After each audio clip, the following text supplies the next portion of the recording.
1992-ci ilin qış gecəsi, Dağlıq Qarabağ.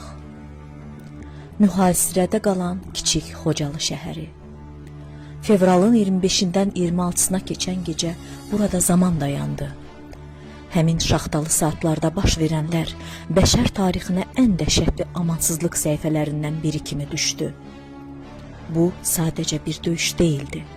Bu, dinc əhalinin məhv edilməsi üçün əvvəlcədən planlaşdırılmış bir qətliam, xalqımızın qəlbində silinməz bir yara idi. Rəqəmlər hər birimizi sarsıdır, lakin hər rəqəmin arxasında yarımçıq qalmış bir ömür var. 613 şəhid, onların arasında böyüməyə imkan tapmayan 63 uşaq var idi.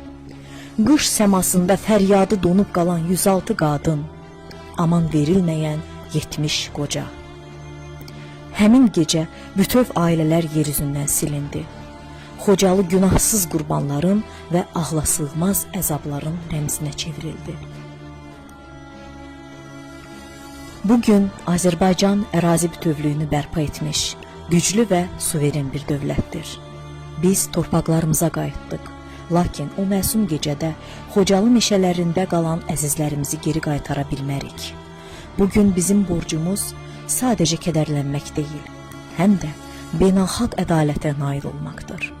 Biz keçmişimizi unutmuruq ki, belə faciələrin bir daha təkrarlanmayacağı dinc bir gələcək quraq.